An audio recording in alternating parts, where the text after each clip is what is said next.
박용철 정신과 전문의는요, 감정은 습관이다라는 책에서 이렇게 얘기하고 있습니다. 뇌는 유쾌하고 행복한 감정이라고 해서 더 좋아하지 않는다. 유쾌한 감정이건 불쾌한 감정이건 익숙한 감정을 선호한다. 불안하고 불쾌한 감정일지라도 그것이 익숙하다면 뇌는 그것을 느낄 때 안심한다. 이렇게 말했어요. 저는 이 책을 읽으면서 굉장히 좀 느낌이 새로웠습니다. 유쾌한 감정이건 불쾌한 감정이건 뇌는 그것보다 익숙한 감정을 선호한다는 것이죠. 여러분, 제가 만난 어떤 여성분은요, 어렸을 때 아버지에게 좀 심한 좀 폭언과 좀 이렇게 손찌검을 당하면서 자랐다고 얘기한 적이 있었습니다. 그분의 소원은 아버지를 벗어나서 아버지와 같은 사람이 없는 곳에서 사는 것이었어요. 그런데 문제를 해결하기 위해서 찾아온 그녀가 말하는 이 그녀의 남편은 그녀가 말해준 아버지의 모습과 똑같았습니다. 결혼 전에는 이 남자와 결혼하면 안 된다고 주변에서 뜯어 말렸다고 해요. 근데 이 남성에게 호감이 간 이 여인은 아버지를 겪어봤기 때문에 이 남자를 자기는 사랑해 줄 수 있다라고 생각을 했다고 합니다. 그렇게 사랑해 주면 이 남자도 틀림없이 변화될 것이다. 이렇게 생각했다고 해요. 하지만 여러분도 잘 아시다시피 그건 처음부터 불가능한 착각이었습니다. 사람은 죽을 고비를 넘겨도 잘 변하지 않습니다. 그녀는 사람에 대해서 너무나 낭만적인 착각을 했던 거예요. 그분이 실수했다는 것을 아는 것이 얼마 걸리지 않았습니다. 근데 그분은 그거 인정하기 싫었다고 합니다. 그 결과 그분은 오랫동안 고통 속에서 그것을 견디는 삶을 살아야 했습니다. 아버지에게 받은 고통을 남편에게 똑같이 겪는 그 고통이 얼마나 컸겠습니까? 주변에서 뜯어 말린 사람들의 이유가 그거라는 것을 그제서야 깨달았겠죠. 그렇게도 싫어했는데 그녀가 아버지와 비슷한 남편과 결혼하는 일생 일대의 실수를 저지른 결정적인 이유가 무엇일까요? 박용철 전문의는 그 여인이 남편을 만났을 때 오히려 익숙함과 안정감을 느꼈던 이유를 얘기해주고 있어요. 불행도 고통도 습관이 되면 오히려 친밀감이 되어서 돌이킬 수 없는 착각을 일으킬 수 있다는 것입니다.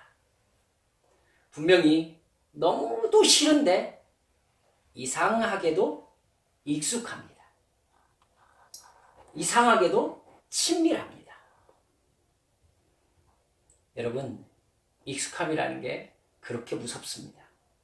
폭력과 욕설도요, 정말 놀랍게도 오랫동안 들으면 익숙해져요. 그 익숙함은 친근한 감정과 연결되어 있습니다. 친근한 감정과 연결되어 있습니다. 이 익숙함과 이 친근한 감정이라는 것이 우리에게 정말 심각한 착각을 일으킬 수 있는 것이죠.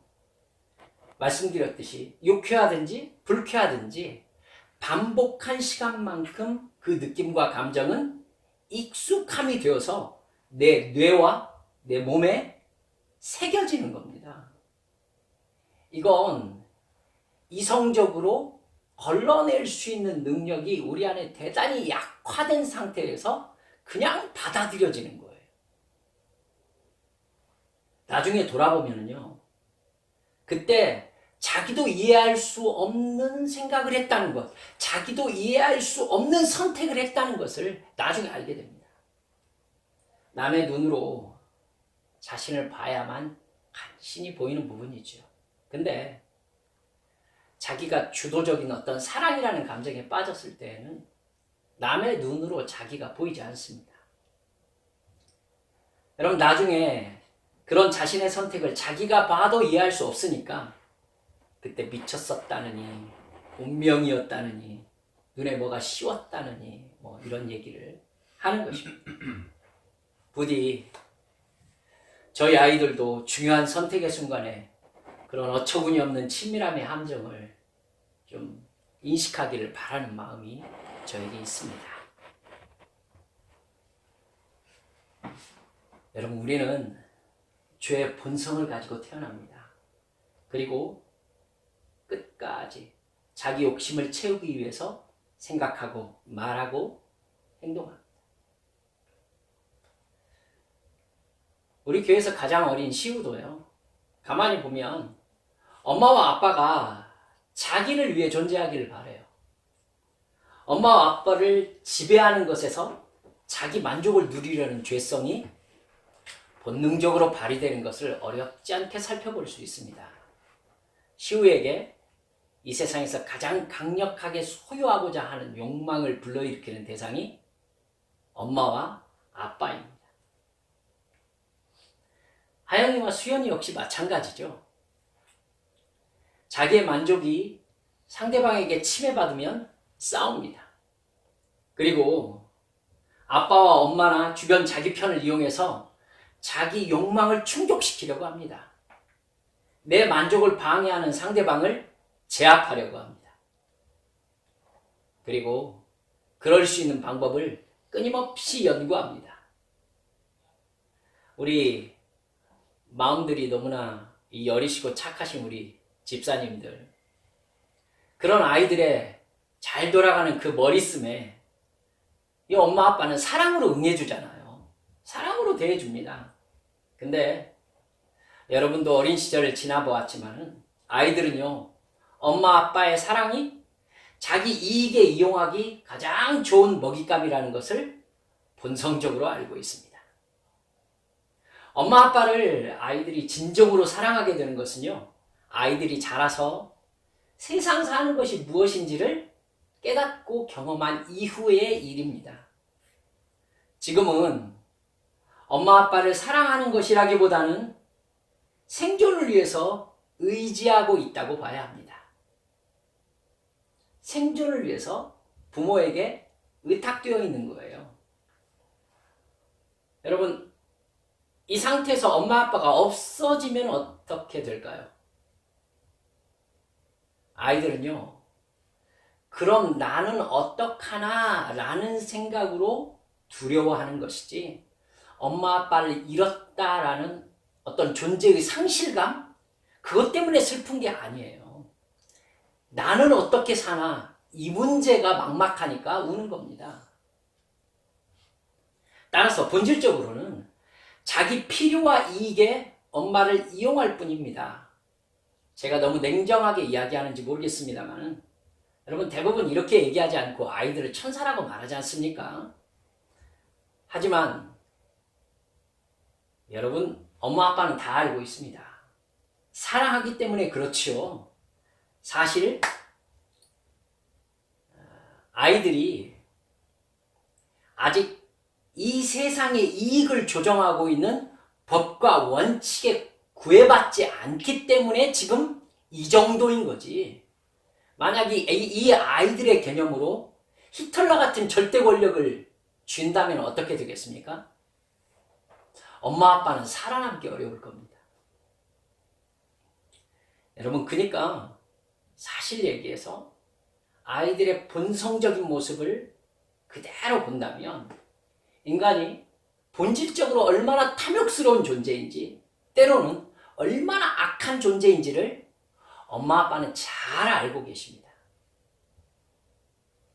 아이들은 사실 자기 삶의 범위 내에서 수단과 방법을 가리지 않고 자기 이익과 만족을 얻으려는 본성을 드러냅니다. 아이들에게 논리적 설득은 효력이 거의 없죠.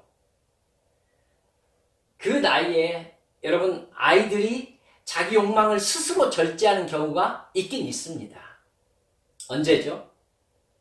대부분 부모나 자기보다 강한 힘에 의해서 폭행을 당하는 상황에 노출될 위험을 감지했을 때입니다. 이게 그때의 아이들이 유일하게 두려워하는 것입니다. 여러분, 그렇게 인간은 이 세상에서 누군가와 경쟁하고 이기고 내가 이익을 얻어야 산다는 것을 배워갑니다. 그 본성을 따라서 우리들도 살아왔어요. 여러분, 사실 나이가 들어서도 다른 사람들이 나를 위하여 존재하게 하고 나는 나를 위해서 존재하려고 하는 본성은 사실 변하지 않습니다. 하지만 서로 모두 다 그 욕심을 품고 있기 때문에 개인의 자유의 한계선을 정하는 법과 원칙의 규제를 받는 것이죠. 여러분, 이 규제를 조금 더 벗어나서 자기가 조금 더 자유로운 존재가 되기 위해서 사람들은 돈과 권력을 가지려고 하는 것입니다. 이게 육체의 본성입니다. 어린 아이 때 가졌던 그 본성적인 욕망이 어른이 되었다고 줄어듭니까? 아닙니다. 방법을 찾을 뿐입니다. 그렇기 때문에 어렸을 때 아이들이 저지를 수 있는 어떤 죄라고 말할 것이 별로 없잖아요. 잘못이라고 얘기하죠. 근데 그것이 그대로 확대되었다고 생각해 보십시오. 그럼 어른들은 잘못이라고 말하기보다 이제 죄를 짓습니다. 오늘 본문 19절에서 21절을 보면요, 사도 바울이 우리가 육체적 만족을 위해서 저지르는 죄악들을 무심하게 나열해 놓고 있습니다. 음행과 더러움과 방탕과 우상숭배와 마술과 원수매즘과 다툼과 시기와 분냄과 분쟁과 분열과 파당과 질투와 술취함과 흥청망청 먹고 마시는 노름과 그와 같은 것들입니다. 여러분, 지금 사도 바울이 이야기하는 죄라고 말하는 것들을 우리가 행하면 우리가 감옥 갑니까? 질투하면 우리가 법정에 섭니까? 아니잖아요. 똑같이 사도 바울이 로마서 1장 29절에서 31절에서는요, 좀 더 자세하게 인간의 죄를 나열합니다. 사람들은 온갖 불의와 악행과 탐욕과 악의로 가득 차 있으며 시기와 살이와 분쟁과 사기와 적의로 가득 차 있으며 수군거리는 자요, 중상하는 자요, 하나님을 미워하는 자요, 불손한 자요, 오만한 자요, 자랑하는 자요, 악을 꾸미는 모략꾼이요, 부모를 거역하는 자요, 우매한 자요, 신의가 없는 자요, 무정한 자요, 무자비한 자입니다. 사도 바울은 로마서에서는 사람들이 이 모든 죄를 짓는데 이 모든 일을 행하는 것이 사형에 해당하다라고 율법적 판결을 내리고 있어요. 사도 바울이 오늘 본문 21절 마지막에서도 이런 일을 행하는 자들은 하나님의 나라를 유업으로 받지 못할 것이다, 이렇게 확실하게 못 받고 있습니다. 이게 사실 색다른 일이 아니잖아요. 어려서부터 우리가 저질러 온 일입니다. 저질러 온 일이에요. 이렇게 살던 나에게 예수님이 찾아오신 것입니다. 육체의 욕심을 따라 살 때에는 전혀 알지도 못했던 하나님이라는 신이 계시고 그 신이 이 세상을 창조했다는 것을 알게 되었습니다. 천국이 있고 천사가 있고 사탄이 있고 절대적인 선과 악이 있다는 것을 알게 되었습니다. 하나님과 사랑을 나누는 존재로 창조된 인간이 오히려 사탄을 주인으로 선택했다는 것을 알게 되었습니다. 따라서 인간은 사탄의 죄성을 본성으로 가지게 된 존재라는 사실도 또한 알게 되었습니다. 그렇기 때문에 앞에 열거했던 그 모든 죄악들이 우리에게 너무나 자연스럽다는 것도 깨닫게 된 것입니다. 인간이 육체의 본성을 따라 살고 나면 영원토록 지옥에서 죄에 대한 형벌을 받게 되는 운명이라는 사실을 알게 되었습니다. 그리고 하나님께서는 하나님의 때가 되면 이 세상을 심판하실 것인데, 그때는 최후의 전쟁이 벌어질 것이라는 사실 또한 알게 되었습니다. 그런 나에게 영원한 생명을 주시기 위해서 하나님의 아들 예수 그리스도께서 인간이 되셔서 나 대신 십자가에서 엄청난 고통을 당하시고 죽으셨다는 것입니다. 나 대신. 그 사실을 믿는 사람만 예수님이 대신 죽으신 그 은혜의 대상이 될 수 있다는 것입니다. 그리고 그는 영원한 지옥의 멸망에서 영원한 천국의 생명으로 옮겨졌다는 것이죠. 그렇게 예수님의 대속의 죽음과 부활의 소망을 믿는 사람은 이 세상에서 하나님을 예배함으로 사랑하게 되어 있습니다. 이웃에게 복음을 전하고 고아와 과부와 가난한 자와 나그네를 도움으로 이웃을 사랑하는 삶을 산다는 것입니다.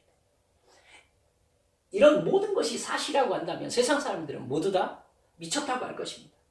하지만 놀랍게도 정말 기적적으로 우리는 이 모든 것이 사실이라고 믿고 있습니다. 사실이라고. 이런 믿음을 나에게 주시고 그렇기 때문에 내가 무엇을 해야 되는지 알려주시려고 성령님께서 나에게 오셨습니다. 이제 나는 뭐가 죄인지 압니다. 그리고 하나님이 무엇을 원하시는지를 압니다. 그렇기 때문에 내가 무엇을 해야 되는지 압니다. 이게 사실은 너무나도 낯선 것이라는 것을 우리는 기억할 수 있어야 됩니다. 이건 낯설어요. 왜요? 인간의 본성과 반대되기 때문에. 내가 예수를 믿고 해야 되는 일, 하는 일은요, 사실 내 옛날 본성으로 생각하면은 내게 하나도 이익이 되는 게 아닙니다. 만족도 없습니다. 그런데 이상하게 내 안에서 이걸 해야 된다라고 깨달아지는 일을 하면은 행복합니다. 기분이 좋습니다. 기도 시간을 지키면 얻는 것도 없는데 마음이 즐거움이 있습니다. 내가 배려하고 먼저 베풀면 얻는 것도 없는데 오히려 손해보는데 마음에 보람이 느껴집니다. 때때로 화가 나고 욕을 하고 싶을 때도 있고 거짓말을 하고 싶을 때도 있습니다. 하지만 예전에는 자기 이익을 위해서 그것과 적절하게 타협하면서 내 이익을 극대화시키는 데 관심이 있었다면 이제는 하나님께서 내 안에 계신 성령님께서 그렇게 하면 안 된다라고 나에게 말씀하신다는 것을 내가 감지하고 있습니다. 이게 변화인 것입니다. 이제 그렇게 하면 안 된다라는 생각 때문에 내가 그렇게 하지 않습니다. 그러면 손해인데도 마음에 잘했다는 뿌듯함이 있는 겁니다. 이게 성령께서 나에게 주시는 하늘의 기쁨과 즐거움임을 믿으시기 바랍니다. 성령님이 나에게 영적인 삶을 살게 하시고 육적인 나의 옛사람으로서는 이해할 수 없는 신령한 영적인 감정을 주시는 겁니다. 그렇게 함으로써 내가 영적인 삶을 살도록 마음속에서 강하게 독려하시는 것이죠. 이게 성령님께서 나를 강권하시는 겁니다. 여러분, 강권한다고 말씀을 드렸습니다. 이 강권하시는 상태라는 것 때문에 이 상태가 정상적인 상태가 아니다라는 이미지를 가지고 있다는 걸 기억하세요. 우리가 성령 충만해서 성령의 강권하심을 받는 상태는 정상적인 상태가 아닙니다. 그럼 어떻게 될까요? 이 상황이 정상으로 돌아가려고 하겠죠. 즉, 시간이 점점 지날수록 성령님께서 나를 강권하시는, 즉 나를 붙잡아가지고 나의 의지를, 맨 처음엔 그래요. 이렇게 의지를 붙잡아서 내가 가야 되는 일, 내가 가야 되는 방향, 이걸 나에게 확실히 보여주시는 겁니다. 부인할 수 없는 것이죠. 이게 인식이 깨어난 겁니다. 영적으로 태어난 겁니다. 여러분, 그런 성령의 강권하시는 역사는 시간이 지날수록 줄어듭니다. 기도를 많이 하면 더 강해질까요? 아니에요. 놀랍게도 더 줄어들게 되어 있습니다. 성령님이 강권하신다고 하는 것은 내 의지를 강하게 붙잡고 역사하신다는 의미잖아요. 결국 그 상황은 내 스스로 결정해서 행동하는 비중보다 성령님이 나의 감정과 의지에 역사하시는 비중이 더 크다는 의미입니다. 하나님은요, 성령님의 역사를 줄이시면서 이제 내가 내 의지로 하나님을 사랑하고 하나님의 말씀에 순종하기를 바라십니다. 그래야 내가 믿는 것이 되는 겁니다. 여러분, 성령님의 강권하심에만 붙잡혀 있으면 믿게 해주시는 거잖아요. 그럼 믿지 않았을 때의 책임은 누가 집니까? 성령님께서 져야 되는 이상한 상황이 되지 않습니까? 성령님이 강권하지 않았기 때문에 내가 죄를 지었다라는 이런 상황이 벌어지는 겁니다. 근데 주님은 분명히 말씀하셨죠? 믿는 것은 너다. 믿는 것은 너다. 이런 상황이 되어간다는 것 여러분 아셔야 합니다. 성령님의 강권하심이 줄어들어서 내 믿음이 되고 내가 하나님을 사랑하는 것이 되기를 바라시는 것입니다. 시켜서 어쩔 수 없이 하는 것은 사랑이 아니잖아요. 성령께서 나에게 강하게 역사하시는 것이 줄어들게 되면 무슨 상황이 벌어질까요? 여러분 다 겪으셨습니다. 성령님께서 강하게 억눌러 놓으셨던 내 옛사람의 본성이 생생하게 살아납니다. 그 유혹은 예전보다 훨씬 더 강렬하게 느껴져요. 욕망이 훨씬 더 강렬하게 내 마음을 사로잡는 것을 여러분 느끼셨을 거예요. 미워하고 질투하면 안 되는데 질투가 강렬하게 일어납니다. 나도 모르게 내 이익과 내가 높아지기 위한 목적으로요, 다른 사람을 비난하고 거짓말하고 잘난 체합니다. 다른 사람을 섬기려 하기보다 내가 다른 사람 위에 있는 기분을 더 강렬하게 느끼려고 합니다. 내 힘을 사용해서 심지어요, 여러분 내가 남자라고, 심지어 내가 여자라고, 난 나이가 많다고, 또 나는 나이가 어리다고, 이런 웃기지도 않는 이유까지 사용해가지고는 내 이익을 확보하려고 합니다. 이게 우리의 죄성이에요. 성령님께서 이 죄의 욕망을 눌러놓지 않으면요, 우리의 죄의 욕망은 예전보다 훨씬 더 강하게 활활 살아납니다. 그래서 여러분 성령 충만하지 않은 교회에 세상보다 훨씬 더 악한 죄가 있다는 것을 어쩌면 여러분 경험하셨을 것입니다. 여러분 그런 마음은 내 마음의 주인이 하나님이 아니라 나라는 뜻입니다. 즉 내가 하나님이 되려는 죄악의 본성대로 다시 강하게 회개하려고 하는 겁니다. 분명히 그렇게 살면 하나님의 나라를 유업으로 받지 못한다고 말씀하셨는데 지옥에 간다고 말씀하신 거잖아요. 그런데 죄이며 잘못이라는 것을 아는데 너무나도 익숙한 겁니다.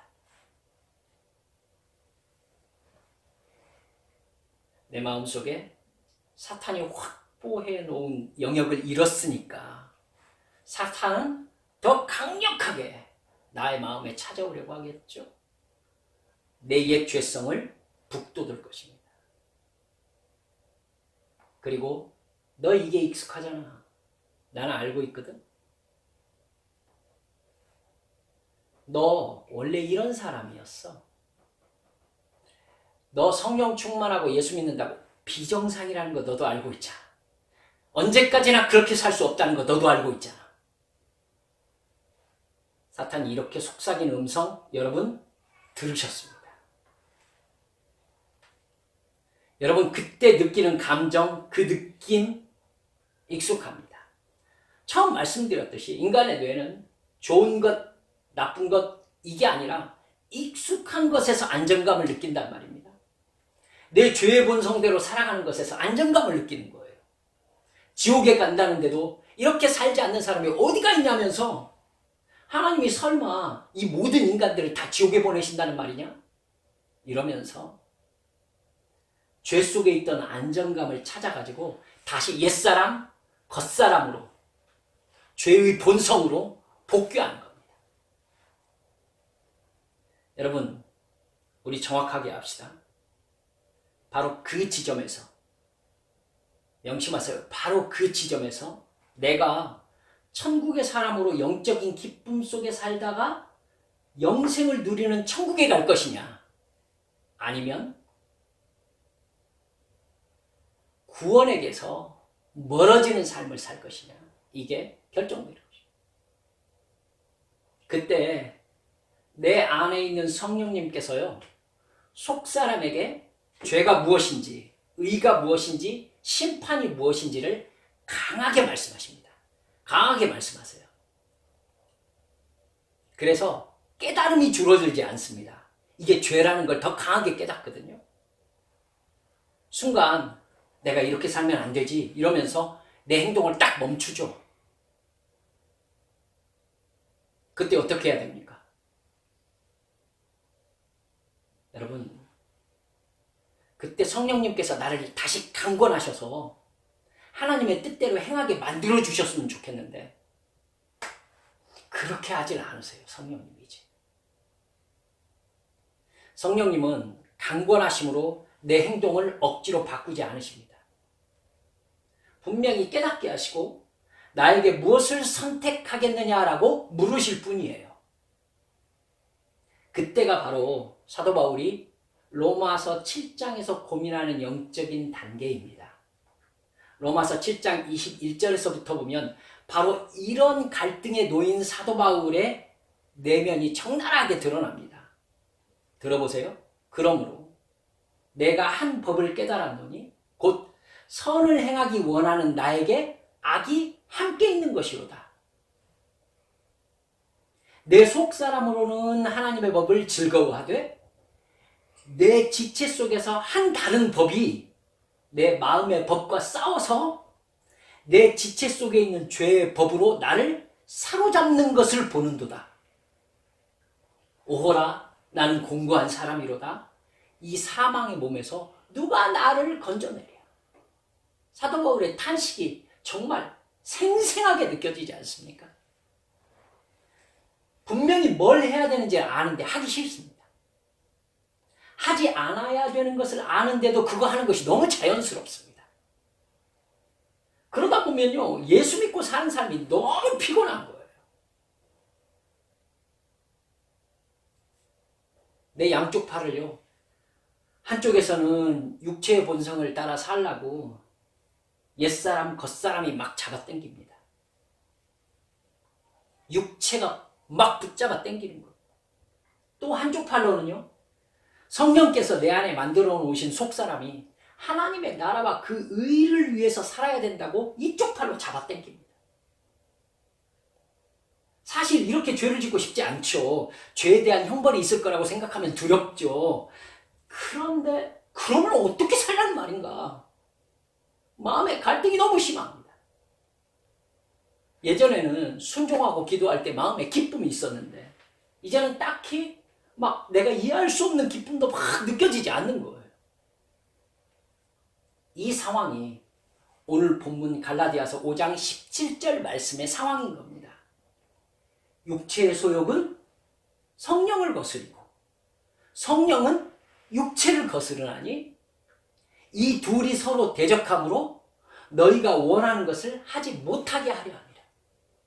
아무것도 못하는 상태에 놓여 있는 거예요. 오늘 본문 16절에서 사도 바울은 이렇게 말씀합니다. 내가 이르노니 너희는 성령을 따라 행하라. 그리하면 육체의 욕심을 이루지 아니하리라. 그렇습니다. 성령께서 죄에 대하여, 의에 대하여, 심판에 대하여 가르쳐 주시는 깨달음대로 무조건 순종하라는 것입니다. 어떻게 순종하라고요? 무조건 순종하라는 것입니다. 분명히 나는 죄악의 본성을 가지고 있는 육체의 욕망을 따라 살아왔기 때문에 죄에 익숙합니다. 친근하다니까요. 친밀해요. 따라서 내가 성령의 가르침대로 순종하는 것은요, 내 육체의 본성에게는 아주 불편한 일입니다. 하기 싫은 게 당연한 거예요. 심지어 억지로 하는 순종이 순종이냐는 핑계까지 대고 싶어 한다니까요. 그런데 아닙니다. 억지로 순종하면서 우리는 속사람의 영적인 욕망을 따라가야 합니다. 하나님께 예배드리고 기도하고 순종하는 것이 언제나 기쁩니까? 그럴 수 없습니다. 성령님께서 꽉 잡고 있다가 싹 놓기 시작하신단 말이에요. 왜요? 내가 순종하기를 바라시는 거예요, 성령님은. 성령님이 순종하게 만들어서 순종하는 게 아니라 내가 이제 진짜 깨닫고 내 결정으로 순종하기를 바라시는 거예요. 그러니까 성령이 강권하시는 손길을 싹 놓으세요. 그때 우리 마음속에 신령하고 영적인 기쁨과 즐거움이 옅어집니다. 여러분, 그 기쁨이 사라졌으니까 하지 말아야 되나요? 하지 않아야 되냐고요? 아닙니다. 분명히 그것은 내 감정과 기분의 어떠함에 따라서 결정되는 게 아닙니다. 내가 해야 할 일은요, 내가 누구인가에 이미 포함되어 있어요. 내가 하나님의 자녀로서 예수님의 대속의 십자가 죽음과 부활의 소망을 믿는 사람이라면 성령께서 깨닫게 해주시는 말씀에 순종하는 것은 당연해요. 당연해요. 당연한 도리라고요, 그게. 괴롭거나 슬프거나 아프거나 하기 싫거나 의심이 드는 걸 그것과 관계없이 그냥 하는 겁니다. 그냥 해야 되는 겁니다. 그렇기 때문에 따라서 합시다. 반복해야 합니다. 반복해야 됩니다. 그렇습니다, 여러분. 반복해야. 마땅히 해야 되니까 나의 기분이나 나의 상태, 내가 하고 싶거나 하기 싫거나에 관계없이 그냥 하는 겁니다. 반복해서. 그래서요, 내 몸에게 옛사람이, 사탄의 본성이 심어놓은 죄악의 편안함, 죄악의 친밀함, 이걸 속사람의 행위를 반복함으로 지워가는 겁니다. 점점 더 주님의 말씀에 순종하는 것이 반복될수록 그 순종이 어떻게 되겠어요? 익숙해집니다. 그리고 맨 처음에는 옛사람의 본성에 걸리기 때문에 그 행동하는 것이 너무 낯설고 힘들었는데 이제 점점 더 반복할수록 익숙해집니다. 친밀해집니다. 안정감이 드는 것이죠. 그리고 그렇게 반복하고 그걸 영적인 훈련이라고 해도 좋습니다만 그걸 하면서 살던 그 어느 순간 내 옛사람의 욕망대로 내 죄악의 본성을 따라 행동하는 순간이 딱 왔을 때에 낯설다, 이 느낌이 드는 겁니다. 여러분, 이게 중요해요. 낯설다. 내 육체의 욕망대로 행동하는 것이 낯설다. 왠지 내가 아닌 것 같다. 이게 바로 내 옛사람을 죽이는 과정인 겁니다. 이게 십자가에 못 박혀 죽은 내 옛사람을 현실화시키는 거예요. 갈라디아서 5장 24절을 보면 그리스도 예수의 사람들은 육체와 함께 그 정욕과 탐심을 십자가에 못 박았느니라 이렇게 말씀합니다. 여러분 그런 나에게 사탄은 쉬지도 않고 강하게 이렇게 말할 거예요. 그렇게 사는 사람이 어디 있냐? 너의 삶은 너의 것이다. 사람이 사람답게 살아야 행복하지. 왜 고통을 사서 해? 그냥 십자가 내팽개치고 편하게 네 마음 흘러가는 대로 살아. 여러분 지금 나오는 심리학 서적들, 지금 나오는 참 내면에 치유를 주는 뭐 힐링 서적들 다 뭐라고 합니까? 너는 옳다예요. 너는 옳다. 저는 이 달콤한 이야기의 이면에 사악한 사탄의 목소리가 있다는 것을 저는 알고 있습니다. 세계를 그렇게 속이고 있어요. 그리고 그 음성에 온 세상이 환호하고 있습니다. 네가 옳다. 죄책감 가질 필요가 없다. 심지어 교회에서 듣는 이야기 아닙니까? 너는 행복해야 돼. 왜 이렇게 힘들게 살아? 그 안에 숨어있는 사탄의 음성을 가려내시기 바랍니다. 그 음침한 괴계를 여러분 분별하셔야 합니다. 세상은 그렇게 얘기하지만 사도 바울은 오늘 본문 25절에서 만일 우리가 성령으로 살면 또한 성령으로 행해야 한다. 이렇게 이야기합니다. 나의 옛사람은 십자가에 한 번 더 못을 박아버리는 것이죠. 이게 우리들의 삶입니다. 너무나 힘들까요? 저도 힘들게 느껴질 때가 있었습니다. 하지만 가볍게 산술적으로만 생각해도 이건 우리의 삶 전체로 놓고 볼 때 눈 깜빡할 사이입니다. 우리의 진짜 삶은 이 눈 깜빡할 사이가 지나가면 저 영원한 천국에서 영원토록 다시 시작될 것입니다. 말씀을 맺습니다. 분명히 마태복음 18장 23절부터 보면은요, 천국은 그 종들과 결산하려 하던 어떤 임금과 같다 이렇게 말씀하시면서 구원에 대한 이야기를 시작하세요. 천국은 이렇게 말씀하시잖아요. 그러면서 1만 달란트에 대해서 이야기합니다. 너무나 잘 알고 있는 이야기죠. 1만 달란트는 천국에 대한 이야기라는 거 다시 한번 기억합시다. 1만 달란트의 가격은 여러분도 너무나 많이 들어서 알고 있듯이 6천만 데나리온입니다.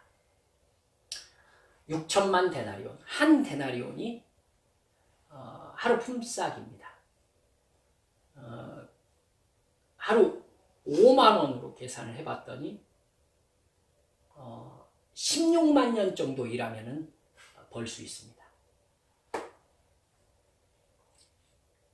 우리 돈으로 5만 원으로 계산하면 3조 원 정도 되고요. 나머지 계산은 여러분께서 하시죠. 이 6천만 데나리온을 탕감받은 사람에게 이 탕감받은 사람이 자기한테 100 데나리온 빚진 사람을 감옥에 가두었다. 이 소식을 주인이 듣지 않습니까? 그죠? 그러니까 1만 달란트 탕감해준 그 종을 다시 불러요. 그리고 뭐라고 하느냐면 내가 너의 6천만 데나리온을 탕감해주지 아니하였느냐. 그런데 너는 너의 동료 100 데나리온을 탕감할 수 없었느냐? 그를 감옥에 가두었다면서 6천만 데나리온 탕감한 것 취소다. 감옥에 너도 들어가라. 다 갚을 때까지 그곳에 있어야 될 것이다. 이게 주인의 판결이었습니다. 그렇게까지 심각하게 생각하지 않았지만 여러분 생각해 보십시오. 천국은 마치라고 시작하고 있습니다. 지금 이 주인이 어떻게 한 것입니까? 영생을 취소한 것입니다.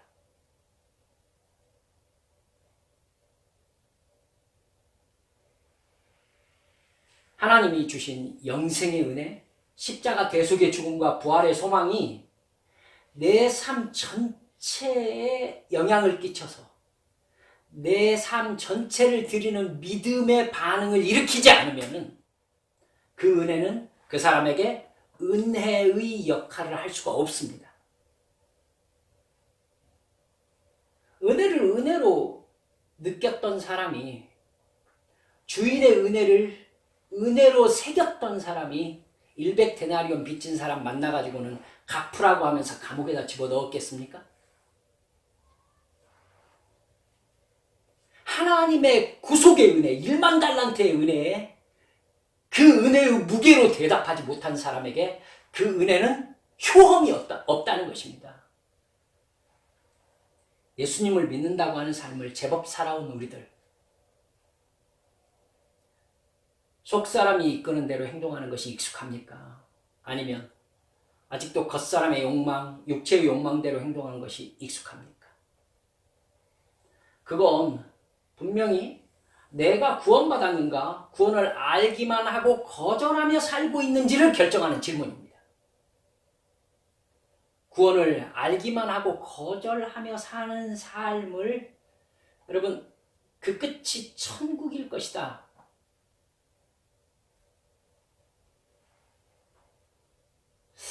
하나님께서 결국 그 사람을 선택하셔서 구원하시려면 그야말로 다리몽댕이를 분질러서라도 천국으로 데려가실지는 모르겠습니다. 하지만 분명한 것은 그 사람은 이 세상에서 생명의 성령의 법을 따라서 천국의 행복을 누리며 사는 것이 아니라 분명히 죄와 사망의 법에 갇힌 삶을 살다가 죽을 것이라는 것입니다. 그 이유는 저도 모르겠습니다. 사랑하는 여러분들, 이제 오늘 설교 제목으로 여러분께 여쭈고 설교를 마치려고 합니다. 여러분은 과연 무엇이 익숙합니까? 옛사람의 죄의 욕망이 익숙합니까? 성령의 감동함을 받은 여러분의 속사람이 이끄는 순종이 익숙합니까?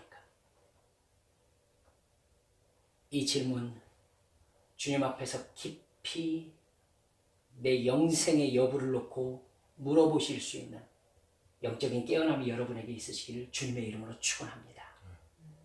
이 시간 우리 잠시 통성으로 기도하십시다.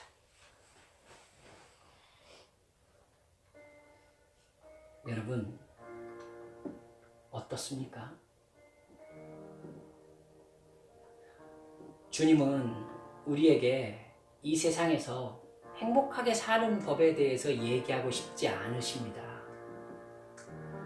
여러분, 그게 큰 교회의 착각입니다. 주님은요, 이렇게 엄중한 영원한 생명에 대한 말씀을 주시고 계십니다. 이 세상에서 돈을 제법 가지고 살거나 이 세상의 어떤 문명의 이기를 누리면서 살 수 있느냐, 아니면 거지처럼 살 수 있느냐, 이 얘기를 하고 있는 게 아니에요. 오죽하면 주님께서 거지 나사로 이야기를 더 복된 사람으로 이야기하고 계시겠습니까? 그런데 교회 다니는 사람들은 이 세상에서 어떻게 하면 복받아서 그 복이 무엇인지도 모른 채 돈 많이 벌어서 권력 많이 가져서 내가 좀 더 규제 없는 나의 나됨을 누리고 싶어 하는지, 여기에 관심이 집중되어 있는 겁니다.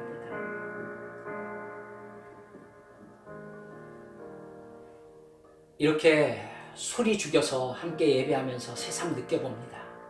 주님께서 과연 우리의 신앙을 기뻐하셨는가? 우리의 예배를 기뻐하셨는가? 우리가 바른 믿음의 길을 걸어가고 있었는가? 내가 죄의 문제에 우리 주님의 은혜만큼 민감했는가? 이 시간 기도하시면서 주여, 한국교회를 불쌍히 여겨주소서. 주여, 나의 불신앙을 용서해 주소서. 우리 주님 앞에 속사람이 이끄는 정결한 믿음의 삶을 올바로 살 수 있는 영의 분별함을 주시라고 이 시간 주님 앞에 함께 통성으로 기도하시겠습니다. 기도합니다. 아버지 하나님의 역사를 주시옵시고 아버지 하나님